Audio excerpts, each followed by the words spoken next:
I was mid-sentence when all 12 of them stood up at the same time, not one at a time, all of them. Like somebody had given a signal I didn't hear. The projector was still running. My data was still on the screen. I was talking about pressure valve failure rates on our hospital equipment line when Harlan Driscoll, our COO, just cut right through it. "We're done listening to his failures," he said to the room. Not to me, to the room, like I wasn't standing right there with a laser pointer in my hand. Nobody looked at me. They grabbed their tablets and notebooks and walked out, all 12 of them. Earl Forsyth, our CFO, was last. He stopped at the door with his hand on the light switch. "Don't bother finishing," he said. "Nobody's going to read that report." He flicked the lights off. I sat there in the dark for 30 seconds, just me in the glow of the projector, still throwing my data onto the screen. Numbers they didn't want to see. Equipment failures they'd been burying for years. I let those 30 seconds sit, just didn't rush it. Then I pulled out my phone, scrolled to a number I'd saved weeks ago, and pressed call. When she picked up, I said 7 words. "They did exactly what you said they would." A pause, then all of them, every single one, and it's all on record. "Give me 4 hours. My name is Neil Holt. I'm 54 years old. At the time of that meeting, I was the Director of Quality and Safety at Crestline Industrial, a mid-size manufacturer out of Pittsburgh that makes pressure equipment for hospitals and university facilities across the country. About 1,200 employees. The kind of company where people trust the product without thinking twice about it. I grew up in Youngstown, Ohio. My dad spent 28 years as a welder at a steel plant there. He wasn't a big talker, but one thing he said stayed with me. "Silence isn't neutral, Neil. Silence is agreement." I was maybe 16 when he told me that. I didn't fully understand it until I watched the plant shut down after a preventable accident. Corners cut, warnings ignored, a whole community gutted because a handful of people decided looking the other way was easier than speaking up. I was 19 when that happened. I never forgot it. I spent the next 30 years building a reputation for fixing broken systems, not blowing them up, not making headlines, finding the problem, fixing it, moving on. That's why Crestline recruited me. "We need fresh eyes." Harlan had said in my final interview, warm handshake, easy smile. "Minor inefficiencies have crept into our processes, nothing serious." My predecessor, Ray Kowalski, had left suddenly. They said health issues. His team got quiet every time his name came up. When I asked about his documentation, I got vague answers about a complicated transition. That was the first warning sign. I filed it away and kept moving. The second warning came during my facility walkthrough in week 1. Pete Szabo, a QA technician with 15 years at Crestline, was showing me around the testing lab. Solid guy, knew every piece of equipment by sound. When I asked him about their validation protocols, his eyes moved to a small camera in the corner of the room before he answered. "We follow established company procedures," he said. Flat, rehearsed. I didn't push it, not yet. That same week, I started pulling testing records and cross-referencing them against shipping logs. What I found wasn't subtle. Equipment that had failed internal safety checks was going out the door with approval signatures on it. I brought it to my team. They stared at the table. Nobody spoke. I requested a private meeting with Harlan. "Just follow established protocols," he told me. Previous leadership overcomplicated things unnecessarily. The next morning, $18,000 appeared in my company account. No memo, no paperwork, no explanation at all. I reported it to HR the same day. HR acknowledged receipt and never followed up. Not a single word back. That told me everything I needed to know about how deep this went. I kept the record of my report and kept moving. Over the next several weeks, the picture got clearer and uglier. Crestline's flagship pressure equipment line had documented safety defects that were being deliberately buried. Testing protocols had been quietly rewritten to mask failures. Customer complaints were being intercepted and closed out before they reached anyone with real authority. And then I found the Harrisburg file. A pressure valve had failed at a regional hospital in Harrisburg about 14 months earlier. 2 maintenance technicians were hurt. Internal engineering documents showed Crestline knew about the defect before that unit shipped. The official report blamed user error. But there was a second version of that report, an earlier draft that had been pulled from the shared drive and replaced. The original named the valve design as the cause. Someone had gone back in and scrubbed it. I printed both versions and locked them in my car. When I brought the Harrisburg situation to Wanda Pruitt, our VP of operations, she called it an isolated incident being presented without proper context. Then she slid a folder across her desk. New employment contract, significant salary increase, and a confidentiality clause that ran 3 pages. "Everyone benefits from stability," she said, tapping the signature line. I took the folder, told her I'd think about it, and walked out with it under my arm. I never signed it. That night, an anonymous email hit my personal account. It contained the original Harrisburg report, the real one, along with a short note. Ray wasn't sick. I tracked down Ray Kowalski's wife through a mutual contact in the industry. She lived about 40 minutes outside Pittsburgh. We talked on her front porch for nearly an hour. Ray hadn't been sick. Not even close. He'd been given a choice: sign a settlement with a full gag order and walk away with $95,000 or face a manufactured fraud claim that would end his career and cost him everything he had. He took the settlement. He had 2 kids in college and a mortgage. I didn't blame him for a second. But before he signed, Ray spent 3 weeks doing something smart. He encrypted every document he'd gathered and set up a dead man's switch, a digital timer. If he didn't log in and reset it every 30 days, the files would automatically send to a list of recipients he'd chosen. He reset it faithfully for about 2 months after leaving. Then, around the time I started at Crestline and reached out through a back channel, he stopped resetting it on purpose. He wanted those files to move. He just needed to know someone on the inside was ready.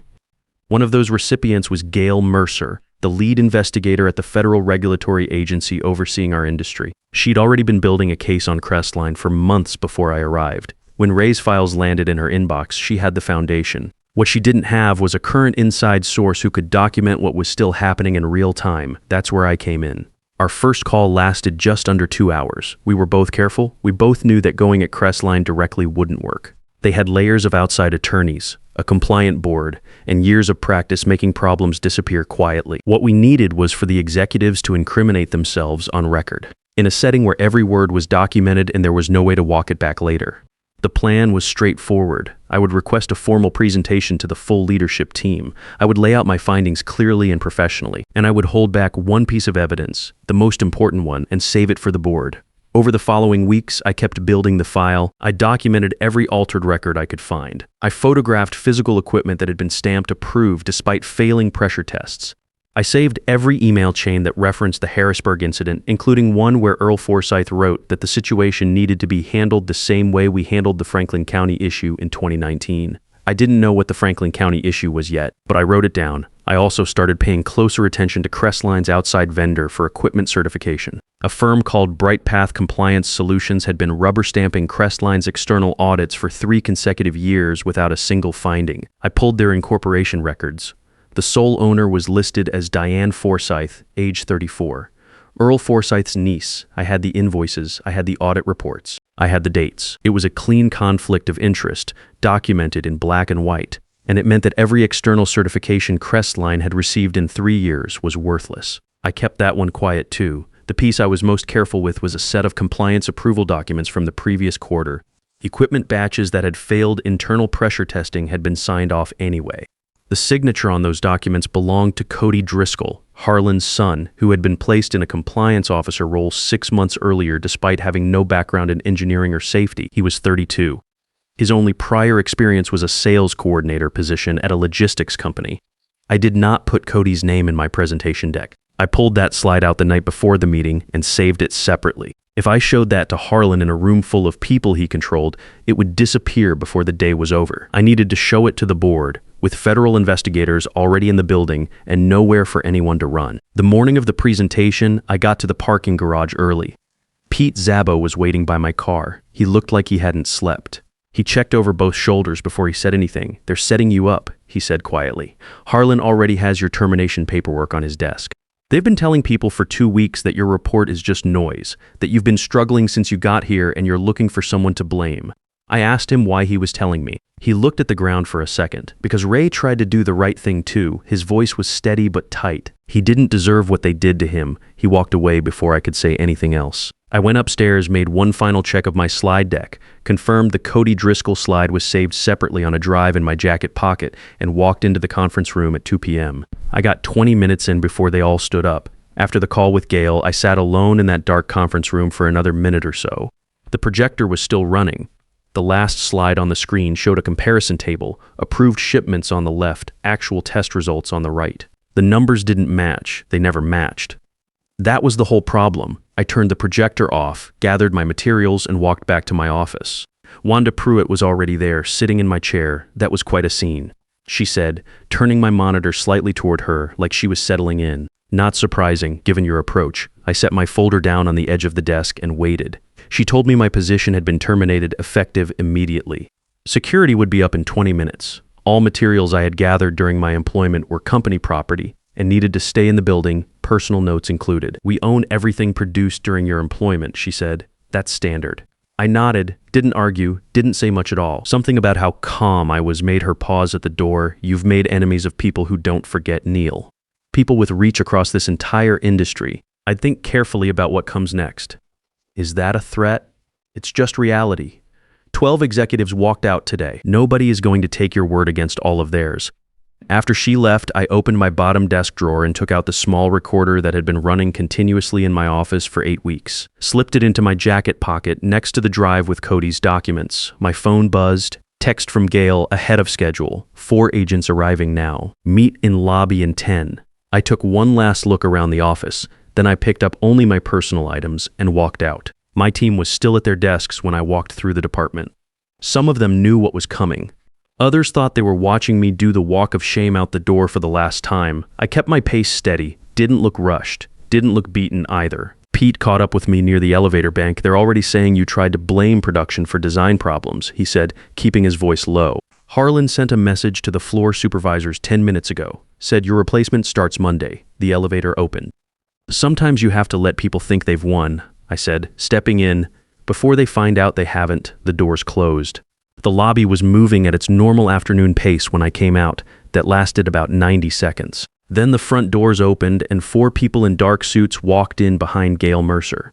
Her badge was already out before she reached the security desk. Federal Regulatory Enforcement. We have a warrant to access company records and conduct interviews. The security guard reached for his phone. Within 3 minutes, the lobby had turned into something else entirely. Employees stopped walking. Phones came out. Someone from legal came running off the elevator, still buttoning his jacket, demanding to see paperwork. Gail handed it over without breaking stride and kept talking. Her team split toward the elevators with 2 very unsettled legal reps trying to keep up. Harlan came down 9 minutes later. Red-faced, moving fast, hissing instructions at a junior attorney who looked like he was already calculating how quickly he could transfer to a different firm. When Harlan spotted me standing near the reception desk, he walked straight at me. You have no idea what you've started, he said. Quiet, controlled, the way people talk when they're trying not to look like they're losing it in public. You signed confidentiality agreements. Anything you passed along to outside parties is a clear violation, and we will pursue it. Everything I shared went through proper mandatory regulatory reporting channels, I said. Standard disclosure protocol. Nothing outside what the law requires. He processed that for a second. The color shifted in his face. This company has survived worse than one disgruntled employee. Neil, I'm not disgruntled, Harlan. I'm doing exactly what you hired me to do. Making sure the quality standards hold. He didn't have an answer for that. He started to say something else, but Gail stepped up beside him, badge forward. Mr. Driscoll, there are agents upstairs who need to speak with you. I'd suggest heading up now. She looked at me. Mr. Holt will be staying to assist our investigation. Harlan looked at me one more time, then he turned and walked to the elevator without another word. I spent the next 3 hours in a conference room on the 4th floor, answering questions and providing context while Gail's team worked through the building. Through the glass walls, I could see whiteboards filling up with timelines. Servers being imaged, boxes of documents being cataloged and sealed, executives being pulled out of their offices one by one for separate interviews, nobody allowed to talk to each other in between. At one point, I watched Earl Forsyth walk past the glass with 2 agents behind him. He looked straight ahead, didn't glance in my direction. Around 4:15, Wanda's cell phone rang in the office 2 doors down. I could hear her voice but not the words. The call lasted maybe 4 minutes. 20 minutes after that, my own phone buzzed with a voicemail from a number I didn't recognize. I stepped into the hallway to listen. It was Wanda. She didn't know I'd already left a forwarding instruction with Gail's team. She didn't know the building's communication systems had been under a preservation order since 2:30 that afternoon. And she definitely didn't know that the small recorder I'd been running in my office for 8 weeks had a twin. A second device I'd placed in the hallway junction near the executive suite 6 days earlier after Gail told me to expect exactly this kind of post-termination contact. Wanda's voicemail was careful, professionally worded, but the implication was clear enough. She mentioned mutual interests and the benefit of staying quiet, and something about how people who cooperate tend to land on their feet. It wasn't a direct threat. It didn't need to be. I forwarded the recording to Gail before I walked back into the conference room. That was the last piece. That night I drove back to my apartment, ordered a sandwich from the place 2 blocks over, and sat at my kitchen table going over the timeline in my head. Not because I was worried. More like the way you go back over a long project after it's done, just checking that nothing got missed. I thought about Ray Kowalski sitting across from Crestline's lawyers with that settlement offer in front of him. $95,000 and a gag order, or watch them turn his career into rubble. He had taken the money because he had no other move at the time, but he had made sure the evidence didn't die with his silence. The dead man switch, the encrypted files, the 30-day timer he eventually let run out on purpose. Ray had done the work, he just needed someone to finish it. I hoped he was watching the news the next morning. I didn't sleep much that night, but I wasn't anxious. I just kept thinking about the Harrisburg file. 2 technicians who got hurt, an official report that blamed them for it. And somewhere out there, the families of those 2 men who still believed the company's version of events. That part wasn't over yet, but it was moving now. The emergency board meeting was scheduled for 8 a.m. I was up at 5:30, made coffee, ironed a shirt. Charcoal gray, nothing flashy. This wasn't a performance. It was a reckoning, and I didn't need to dress it up. Marvin Elwood's assistant, Sheila Vance, met me at the executive entrance at 70:45. She was professional, efficient, and had the look of someone who had been awake since 4 a.m. managing a situation she hadn't seen coming. She led me to a side room off the main boardroom and told me the chair would call me in when they were ready. I sat down, checked my phone. Message from Gail. Second phase underway. 9 search warrants executing simultaneously. From the boardroom, I could hear voices rising and falling. Someone demanding to know how this had happened. Someone else insisting on outside counsel before anyone said another word. Then a single voice, firm and deliberate, cutting through the rest. This meeting will come to order. That was Marvin. The door opened. The boardroom had 23 people in it. The full 12-member board, several senior executives who hadn't been at my presentation the day before, and a row of attorneys who looked like they hadn't slept. 3 chairs at the table were empty. Marvin Elwood stood at the head of the room. Silver-haired, measured, the kind of man who had run difficult meetings before and didn't need to raise his voice to control one. For those who haven't met him, this is Neil Holt, our Director of Quality and Safety. He paused. Or rather, our former director, according to termination papers filed yesterday afternoon by Wanda Pruitt. Papers I never approved. He looked down the table. We're going to hear his findings directly before federal investigators return this morning. The floor is yours, Neil. I connected my tablet to the display and started from the beginning. For 40 minutes, I walked the board through everything I had documented over 4 months, altered test records, suppressed incident reports, rewritten safety parameters. I showed them the 2 versions of the Harrisburg report side by side, the real one and the replacement. I showed them the email chain where Earl referenced handling Harrisburg the same way they had handled the Franklin County situation in 2019. I showed them 3 years of external audit certifications from BrightPath Compliance Solutions, and then I showed them the incorporation filing with Diane Forsyth, listed as sole owner. Earl didn't speak. He sat very still and looked at the table. When I got to the financial records, showing payment patterns to offshore accounts that aligned precisely with regulatory inspection cycles, 2 board members exchanged a look across the table. One of them quietly pushed a notepad away from himself like he didn't want to be associated with anything in the room. Harlan had been quiet through most of it. His attorney had leaned over twice to whisper something to him. Both times Harlan had waved him off. Then I clicked to the slide I had kept out of yesterday's presentation. It was a single page. Compliance approval documents for 3 equipment batches from the previous quarter, batches that had failed internal pressure testing. Each one signed off by Cody Driscoll. Harlan's chair scraped back. You don't have the context for those documents, he said. His voice was controlled, but his jaw was tight. Those approvals went through a supplemental review process that you clearly don't understand. The supplemental review process you're describing, I said, was created 6 weeks after Cody was hired. It isn't referenced in any company's safety policy. It has no regulatory basis, and it was approved by you. Silence. Marvin looked at Harlan for a long moment. Then he looked back at me. Continue. I finished the presentation. Nobody else interrupted. After the formal portion ended, the room dissolved into what I can only describe as controlled chaos. Outside counsel was called in. Press statements were drafted and immediately revised.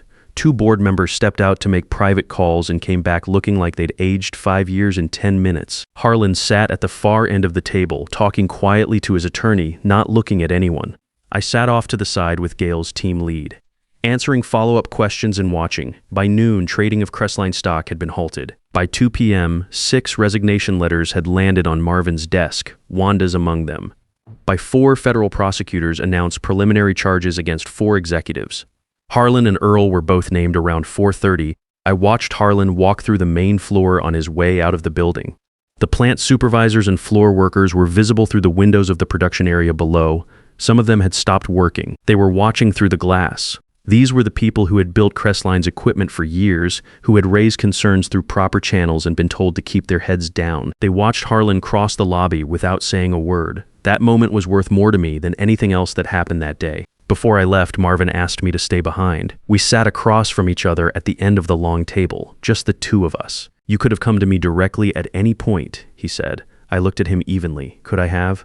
3 board members' signatures appear on the modified testing protocol approvals, Marvin. I didn't know which direction the rot ran until I had enough to prove it from the outside in. He nodded slowly, didn't argue. What do you want now?